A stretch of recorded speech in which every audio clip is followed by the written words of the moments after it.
Hi there, this is Assemblymember Karen McMahon, and I'm here with Amherst Town Supervisor Brian Kulpa. We're at an appropriate social distance here at the Amherst Emergency Operations Center in the town of Amherst.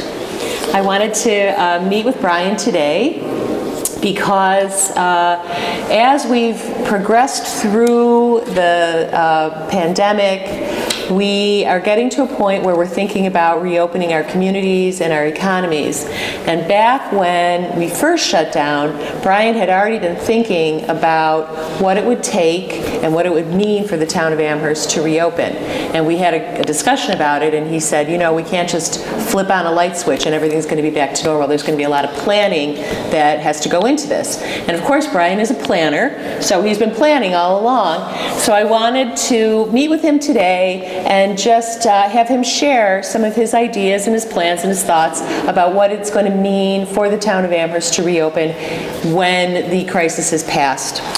Hi, Brian. Hi, Assemblywoman. How are you? I'm great. Thank you for joining us at the EOC. You know, it's you've been here before, and you get a little bit of background on our operation here. I'll say, you know, on the 15th of March, when we decided to declare a state of emergency, is when we opened this facility at the EOC. And the EOC, Emergency Operations Center, really becomes sort of the collective functioning brain of the town, right? So all of our department heads have access to it.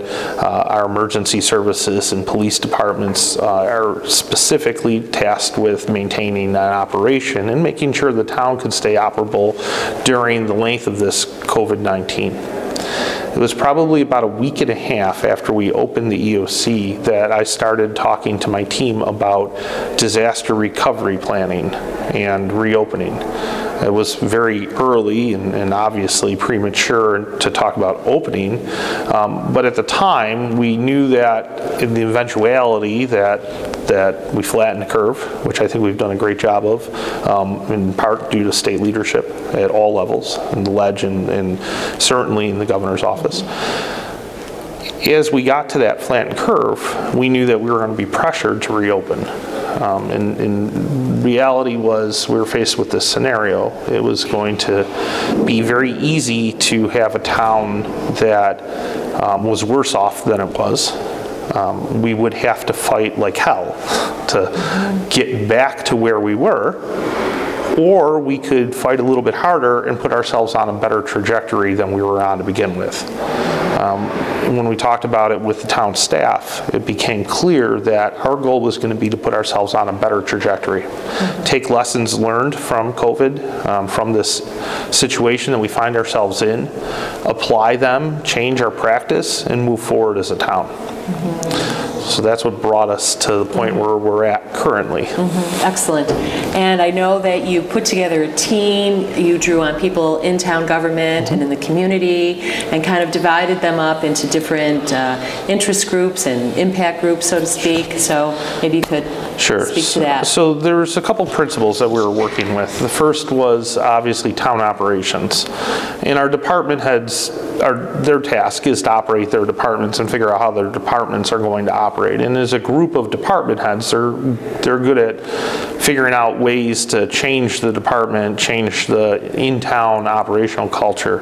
But we needed to draw a little bit deeper and go into some of our departments to find people who had some specific capacities. In one case, Lori Stillwell is a young planner in our planning staff. She has past disaster recovery experience from her time working with the Vermont government, the state of Vermont. We were able to bring her into a role. We were able to shuffle some decks and bring in policy writers and bring in people who could deal with both the flood of federal policy and the flood of state policy that we were faced with, and help us map a direction that would get us into a better place. The way that we're doing that is the plan, if you will, or our recovery plan, is going to be a live document. You know, we don't expect to recover in a month, 2 months, 3 months, a year. It's going to be 2-3 years of recovery. And for us, that means that our document's going to have to change and grow and evolve. And it's going to touch a lot of different facets. It's going to talk about the way the town interacts with people. It's going to talk about social interaction within the town. It's going to talk about economic interaction within the town, workforce placement. Economic recovery in a town of 126,000 is going to be a long, difficult pursuit, but we're confident that we're going to be able to get there. And even to last week, we were still adding some component pieces. One of the things that we know about the town of Amherst is our economy is very much steeped in biomedical research and biomedical development and medical research and medical participation. And so one of the things we're going to do is really put an action plan together to continue to evolve and grow our healthcare facilities and our biomedical institutions. What that is going to entail and mean, and it's going to take a lot of work with partners like Kaleida and partners like UBMD and partners like Dent Neurologic. But our goal is going to be able to build a more sustainable Amherst economy by increasing the presence and growth and evolution of those institutions here in the town. How about the school districts? Have they been involved in this? Yep, absolutely. We've been sort of allowing the school districts to deal with whatever finality they were going to get to for this year. So initially in the EOC, the school districts, superintendents all came in, were all represented as we went through the how to stop situation or how to bring Amherst to a pause. Then the school districts obviously have their own tasks that the state has charged them with. Our school districts are doing a good job of food provision. They're continuing to evolve ways to do distance learning, and I know that that's going to be an ongoing struggle across the state. But they've also, recently found out that they're going to be closed for the rest of this year.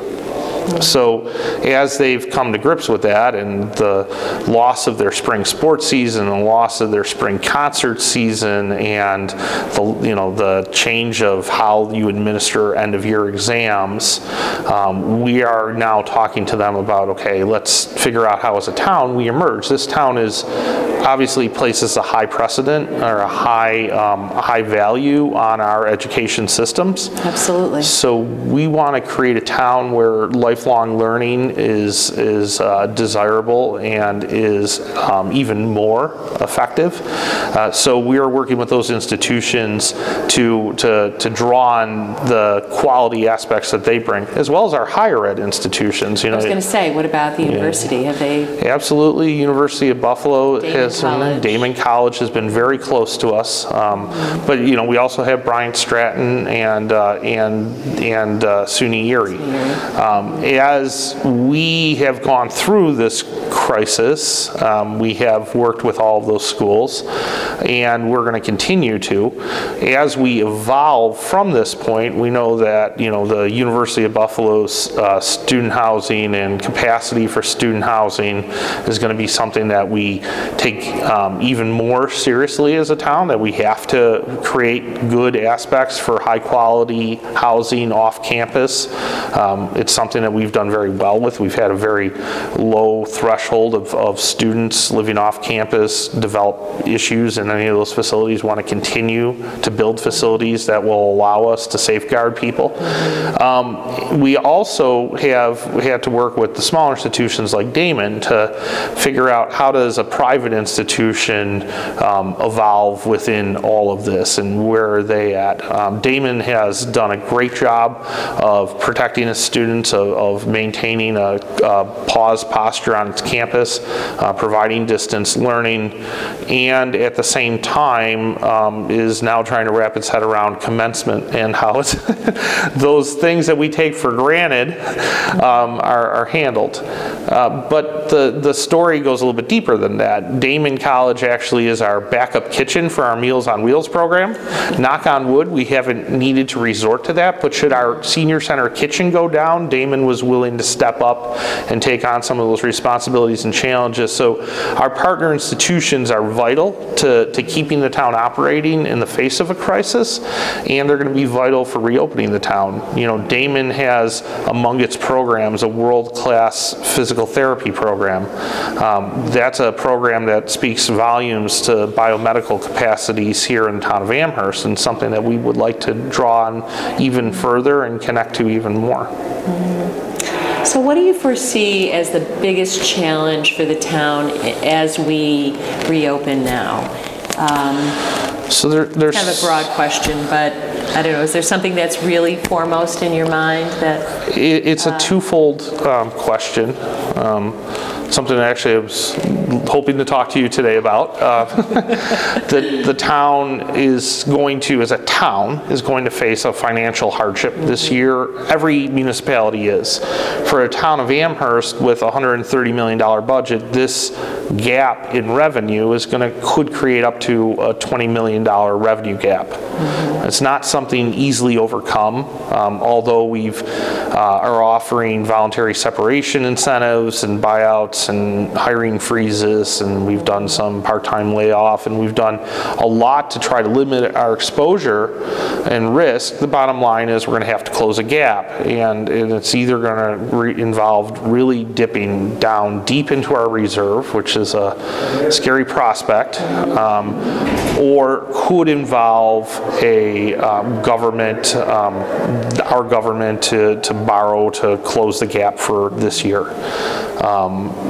We may also be looking, and we are looking, for federal aid. I know every municipality locally has been, I've been very outspoken about the need in states. And the need for federal aid is a stabilization aid. You know, it's not about dealing with debts from the past. Right. But there is one more item that we're after, and that's we are asking the Fed to start buying government debt for municipalities of $100,000 or more. That would allow us to sell our borrowing directly to ultimately to the Fed at a lower than 1 interest rate. So the first challenge for this town is going to be dealing with a 2020 revenue fall. And then moving forward, how we spread that out across the next few years is going to be an interesting animal. On a systematic or systemic, you know, we are looking at major changes in the way we deal with senior citizens and the way that we deal with workforce placement. I think those are going to be ultimately keys for a lot of places in Erie County. The bottom line is we know that there's going to be a lot of people who may have been close to retirement, who found themselves suddenly unemployed, who may not return to the workforce. And all of a sudden we're going to have a lot of seniors plunged into programs that we already have up and running. We've already doubled our Meals on Wheels program, our senior assistants coming out of a senior center, and we're doing it without one of the area's largest senior centers fully, you know, we're not able to operate the building, but we're able to start turning that into a virtual environment. So moving forward, we're going to need to concentrate on creating virtual environments for seniors to fully participate in town, and that's going to be probably our biggest priority item. That would be a big challenge. It will be, and it's gonna technology and senior use and familiarity with technology generally. On one end, we have provision to youth and youth learning that has to happen. On the other end, we have this adaptation of how we deal with services and what services people provide. Everything from mental wellness to food provision to frankly to health and exercise. We have to be able to do that without having an immediate access to big group gatherings, and that's going to be very much a chore. And it's something we have been doing. Fun stuff like trivia nights, you know, you take those for granted, but but the well-being of people who participate in those things who suddenly lost that access. Those are items that we're focused on making sure we restore. And then our social workers and our caretakers are going to need to be able to find consistent ways to do outreach and interact with people. Yeah, I think we found really that it's so important that people not feel alone, that they feel part of a community, and it is really challenging in these circumstances. Even people with larger families, grandparents may feel disconnected from their grandchildren right now. There's even with Zoom and with all of the wonderful online aspects that we have, there's a lack of person-to-person interaction that is out there, and that if you ask me what the biggest negative after health and well-being and human safety, the biggest thing that COVID's taken away from us isn't financial aspects. That stuff can come back. We can regrow economies, but you can't get back to that sense of social connectivity, and it's going to take a long time for people to overcome that feeling of isolation. And of course, along those lines, all the wonderful events that we usually enjoy in the town of Amherst this summer. I'm assuming everything that has been canceled up to this point. I'm thinking old home days and... So where we're currently at, the town has canceled its 4th of July celebration fireworks. The Jolly Boys have yet to make a final determination on Old Home Days, though the Old Home Days happening in July does not look good. Right. The bottom line is, even if we start to hit the governor's milestones and are able to reach the first levels of economic resurgence, we're not going to get to those big mass gatherings. Right. I don't expect that we'll get there in June. I doubt we're going to get there through July. We may see some return in August, but with the governor already talking about the state fair closing, questions about what's going to happen with the Erie County Fair, my sense is it's going to be a very different summer. And wearing my former mayor hat, Mayor of Williamsville, I can tell you that those events like Music on Main and the Art Festival and those things are going to be really hard losses if we have to cancel them, because it's those types of events that draw people out to participate with the Main Street and mom and pop shops. So we're going to have to put a renewed effort into getting people to support local, shop local, buy local, and get through this with a healthy local economy. Yeah, the more you talk about things, the more ripple effects there are. I hadn't really even thought about events like the Art Festival and how it does bring in people from all over Western New York really into the village and supports those shops and businesses. The nature of this crisis has been one where we're forced into reactionary mode, and now as a community, we have to start playing a different type of offense.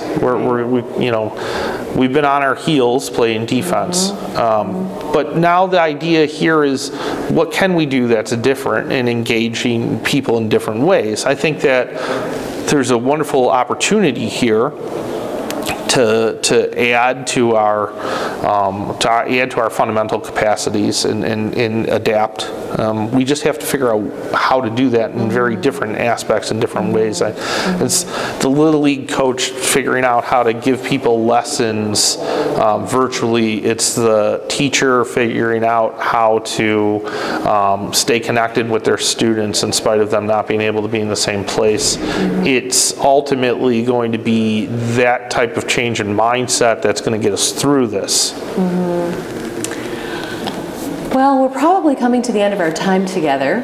What I was hoping is that maybe we could meet again sometime and take questions from people in the community as to specific things. So absolutely. What I would ask is that if people have questions, to email them to my office. The email address is mcmahonk@nyassembly.gov. And I'd be happy to compile those questions and then have another sit down with Supervisor Kulpa, and we could dig into a little bit more detail in the future. And I'd be happy to do that. And thank you again for visiting us here at the Emergency Operations Center. Your staff's been great. You've been connected with the place, so we appreciate your connectivity with the town and the town's operations. Thank you. Thanks so much.